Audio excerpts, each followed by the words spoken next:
Hi guys, welcome back to Didsburyartstudio. I'm Sally if you've not met me before, and in today's video we're going to be looking at free motion embroidered quilting. So the piece that I did last week, the hand embroidery, the video that I made, it is a comparison between that one and this one that we're going to do today. So let's get into it. With free motion embroidery you need an embroidery hoop, and as you can see I've trapped my fabrics in between the two hoops. Now it's nice and taut, the fabric, and I've put the darning foot on the sewing machine, and you just need to have your thread colours on the top half and the bottom half of the sewing machine.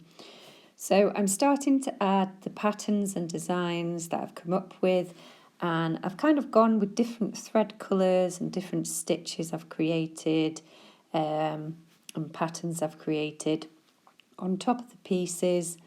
And try to make sure that I'm using different contrasting threads to stand out on the background fabric.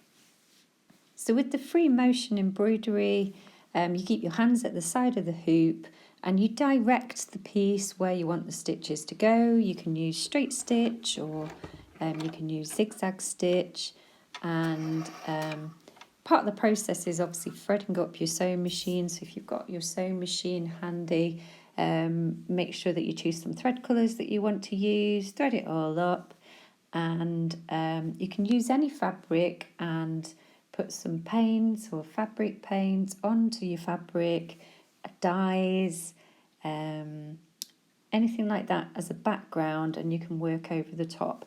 I had these leftover silk pieces from the project from last week, and I am using some patterns and designs over the top, as you can see.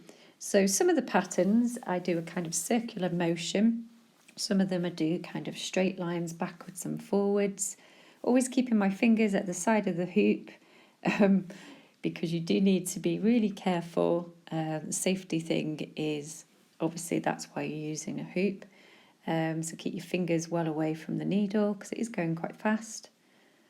And yeah, you can fill in shapes, you can do straight lines, you can go backwards, forwards, side to side, you can go quite fast. You can just direct the whole pacing of the sewing machine yourself by the pressure that you put on the pedal.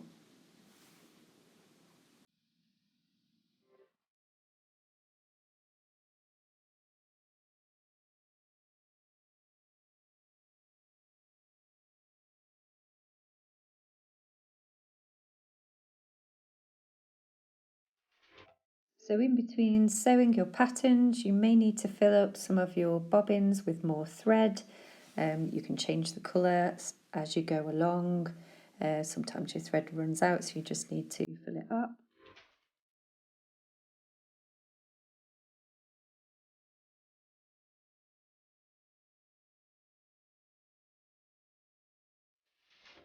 So far this is where we're up to. I've done some work in the middle, a little bit at the side. I've tried to use some colours of threads that are going to stand out on the background. So now I'm going to do some wavy lines on this patch here.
I'm going to change my top dial to about 3, and I'm going to make my third dial down to about 1, which makes the zigzag stitch.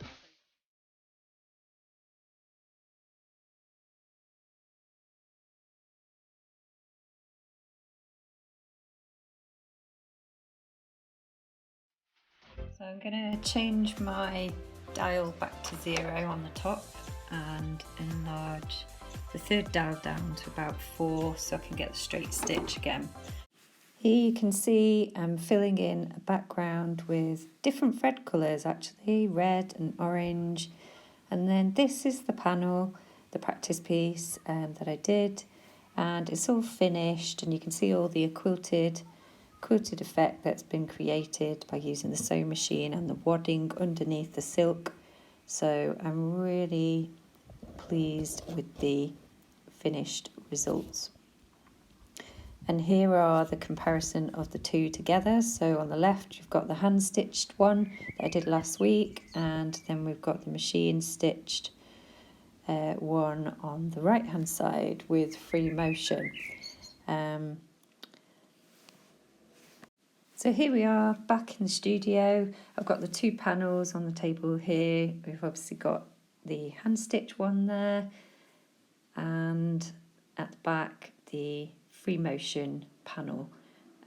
So I think they've both worked out really well. So this is the machine stitching one. You do get very quick results. It is convenient. Once you master the whole setting up of the sewing machine, you can complete loads of different types of projects and all different sizes of projects as well. You can use zigzag stitch, and you do get a good overall professional finish to your work. It is very consistent with the stitching. Obviously the cons of machine stitching is you do have to have a sewing machine, and also you do need lots of threads, because you do need a thread on the top of the sewing machine and on the bottom. You do need to practice and experiment, which is all part of getting a sewing machine anyway, but you do need to practice threading up and managing the spool and the bobbin threads and trying different stitches out. The stitch placement of the when you're using the sewing machine can be tricky, so you need to be really accurate as far as possible. So it's actually easier with the hand stitching, I find, in that respect. But you can make lots of mistakes with the sewing machine, and you need to be careful, obviously, with your safety. So that is my comparison between these two pieces of work. Now I wonder what you think of each of those and which one you think looks the best. So I hope you enjoyed this video, and if you're new to my channel then be sure to subscribe, that would be wonderful. And if you've not followed me on Instagram, I also post on there and my stories, so you can get a little bit more information and images along the way about each project that I do. So take care, and I'll see you next week. Bye bye.